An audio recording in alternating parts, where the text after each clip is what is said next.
How's it going, everybody? This is JTech95, and in case you couldn't tell, I ditched the beard. Going for a different look, and I got tired of dealing with it. So, that's a thing. But anyway, today we're going to be taking a look at the IBM Personal System 2 Model 30. Now, there was two types of these. You had the style that had a 8086 processor, and some that had an 8286 processor. The way you could tell the difference was from the switch. So on the 8086 models, like the one I have here, the power switch was red, while as on the 286 models, which came a little later, the power switch was white. I think another difference was the 286 models may have had a 1.44 meg floppy drive. As you can see in the pictures, it's a little bit different. But other than that, the outside of the cases was virtually identical, except the switch. So yeah, that's how you could tell the difference between the two processors. And, oh, hi. Well, I guess dog wanted to be in the video. This is Dallas. Hey, Dallas, say hello. Can you see? See the nice people? Yeah, he's attached to me. He's my little shadow. But anyway, so yeah, we're gonna be taking a look at this machine, and I made a couple upgrades to it. I made that short video just showing it booting up and whatnot. Well, today we're gonna actually be going in depth into the machine and seeing what's all in there. So let's get started with the IBM PS2 Model 30. In your business, you got a bottom line mission. You got to rise above all the competition. How you gonna do it? Easy. You're gonna PS to it. The solution is IBM. The solution is IBM. So at first glance, it looks like a pretty generic IBM PS2. We've got the monitor up here, machine, Model M keyboard. The exact model number is a 8530-021. And the monitor is just a basic color display from IBM. Came out around that time. And yeah, so let's pop it open really quick and see what's inside. So on the inside of the machine, not much to write home about except a few notable upgrades. We've got the main board down here, 640K of RAM. That's all the 8086 model of this machine would take. It does have onboard video, but it's been acting kind of wonky. I don't know if something's wrong with the connector down here or what. So I added in this card, which is a computer peripherals. It's a multi-video card. Got a set of dip switches back here so you can switch between VGA, EGA, CGA, and I believe it has monochrome. The chipset on there is a Cirrus Logic GD520 and a 510. CMOS battery right here because the original one died. So when I was recording this, I forgot to throw this in there. I did also upgrade the processor from the Intel 8086 to an NEC V30 for a little bit of added performance. I don't know how I forgot to mention that when I was filming, but I realized that while I was editing. So yeah, thought I should throw that in there. We got a 720K floppy drive right here. There used to be a hard drive in here, but it bit the dust, and they're incredibly expensive if you can find them, because it's a proprietary type. You see, with a lot of these PS2 models, they did not have Molex connectors for power off the power supply. Floppy drives and hard drives got their power from these proprietary ribbon connectors. So that's a thing. But if you see, I have a wire coming across here. And it leads under here to reveal a CF card adapter. I ended up using one of these, and I got one that would get power from the ISA slot, so I wouldn't have to worry about Molex. This one in particular is a Lowtech XT-CF Lite version 2. Great little card, extremely easy to pop in, is pretty much plug and play. So that's what I use for a hard disk storage. And right above it, we've got an AdLib card, not an original. This is a clone from Monotech PCs. Again, pretty much plug and play, great little card. I popped it in there because I wanted sound on this machine. And the PC speaker, well, for some games it's nice. Sometimes it's nicer just to have, actual synthesized music. That's pretty much it for the innards of this machine. Let's pop the cover back on, stick the monitor back on top, boot it up, and see what we got. So now we got the machine all put back together, monitor's up there, everything's hooked up and ready to go. Let's boot it up and see what we've got.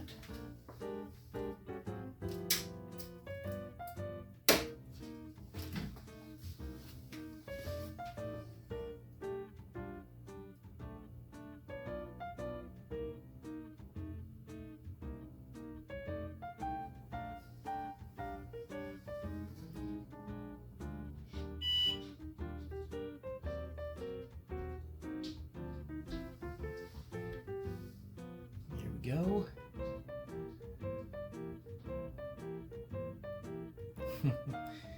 Made that myself. The little IBM welcome screen. Type Win to start Microsoft Windows or NC to start Norton Commander. I just made that because I was bored and I was like, you know what, I need to dull this thing up a little bit just for fun. So as for software on here, we've got a nice little selection of things. Starting out with the AdLib card, I have this neat little program I found online from AdLib called Jukebox. And this allows you to play the sound files that come with it on your AdLib card. And we can select the different music files on here. Like this one, for example.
Aside from that, we got a couple other neat little pieces of software on here.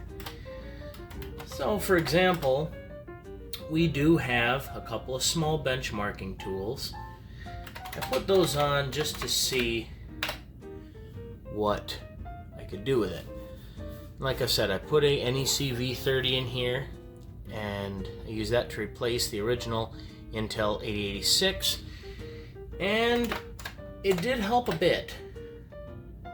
Not incredibly a lot in terms of CPU speed, but where it helped was it had the V30 has some of the 186 processors instruction set in it, so that definitely helps. So right now it says we're running like a 5 megahertz AT. So yeah, Landmark, as much as I hate to say it, I mean, it's great for certain machines. You start going farther and farther back, Landmark is not the most accurate. I also put Top Bench in here, so we can use that to see maybe a little closer to what the system actually is. And it's going to import the database, and this is going to take a while because this is a V30.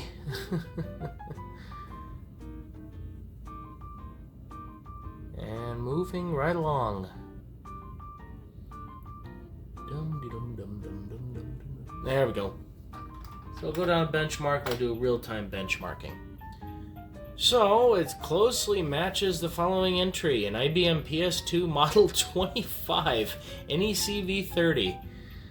I mean, actually, this is a Model 30, not a 25, but oh well. Score 12, got the specs down here. Horrible. IBM PS2 Model 25 30 NEC-V30 16-bit, 8 MHz, 640K RAM, MCGA graphics, 128 meg compact flash, and MS-DOS 6.22. Neat. I was gonna put MS-DOS 3 on here, but I was like, I like the ease of use with 6.22 with the utilities that it comes with. And yes, as you saw at the beginning, it does have Windows. It says Windows version 2.03 installed on it. And it used to run a little sluggish with the 8086 in there, but ever since I put that V30, it honestly doesn't run too terribly bad. Like, I mean, it'll open up things fairly decently. And I can actually draw on here pretty well too.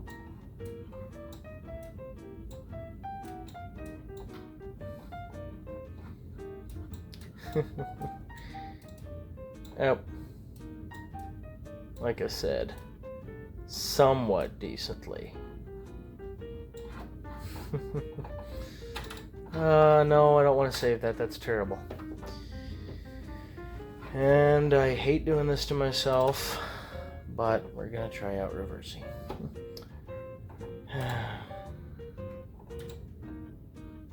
Oh, be quiet. I swear, one of these days I'm gonna figure this out. No, but not today. And aside from Windows and some utilities, and then the why did it not exit? Oh, I hit the wrong button. I'm dumb. So aside from utilities, Windows, and the jukebox, we do have some games on here. And as you can see, I added quite a few games on here. Yeah. I know it's only an 8086 base machine, even though this one has a NEC-V30 in it. There are actually quite a few games that you can play on here. For example, one of the most recent games, if not the most recent, is in the 8-Bit Guide directory. And anybody who's into retro computers and retro DOS titles will know exactly what I'm talking about. He's the guy who came out with Planet X3 and Attack of the Petsky Robots. Fantastic, fantastic games. And they run phenomenally on 8086 and 8088s. I haven't played them too terribly much, but the little I have played, they're wonderful. I mean, he did a fantastic job. Him and the team that worked with him, absolutely fantastic. If you've never tried either one of them before, I highly suggest going over to his website and buying a copy. It's just a fun game to play through. And of course, Attack of the Petsky Robots.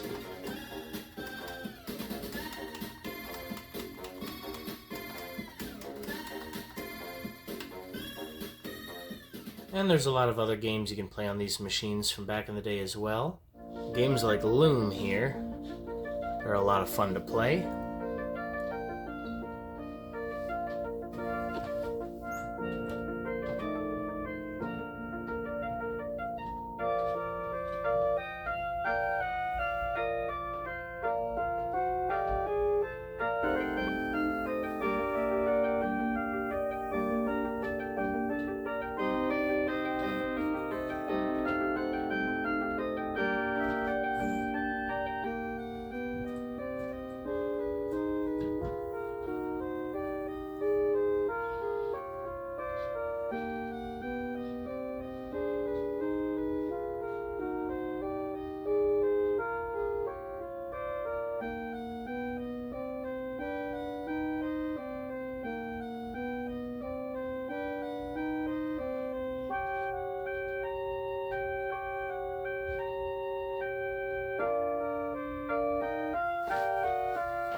And of course, we have to have Maniac Mansion. No two ways about it.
And Carmen Sandiego from Broderbund Software.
And Load Runner, also from Broderbund.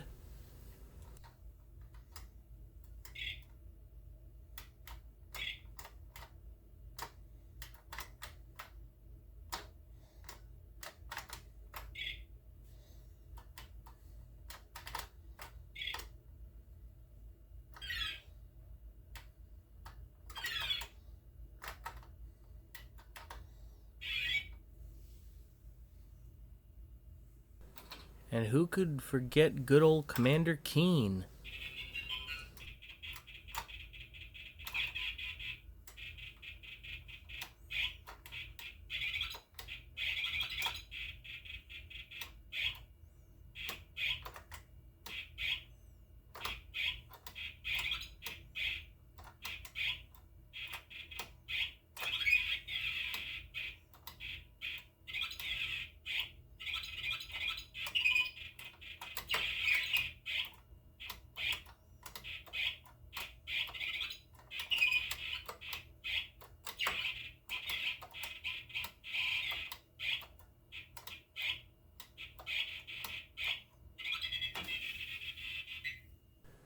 And Prince of Persia is another good one.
And lastly, Hugo's House of Horrors.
Well, guys, that's about it for my real short little look, see, and overview of my IBM PS2 Model 30. I mean, it's not a bad little machine. It's definitely no 286. But with that NEC V30, that did give it quite a bit of a boost that it desperately needed. The 8086 processor wasn't bad for the time period. It was a slight step above the 8088 that was in the IBM PC, like the 5150, but it did have some drawbacks, and speed was a major factor. The NEC V30, while it runs at about the same clock speed of 8 megahertz, the Intel 186 instructions that are in the V30 definitely give the machine a bit of a boost. And having the AdLib sound card isn't a bad thing either. It's nice to not have to hear the buzzing PC speaker all the time. And having a more enhanced graphics card allows me to see things in a lot more color spectrum, rather than just the pink, blue, and yellow of CGA. Or not blue, pink, yellow, and red, and green, I think is the colors you can have. You know what, I might be mixing up CGA and EGA. Whatever. Y'all, I hope y'all know what I'm talking about. I prefer VGA. But anyway, guys, I hope to see you guys in the next video, and I'll catch y'all later.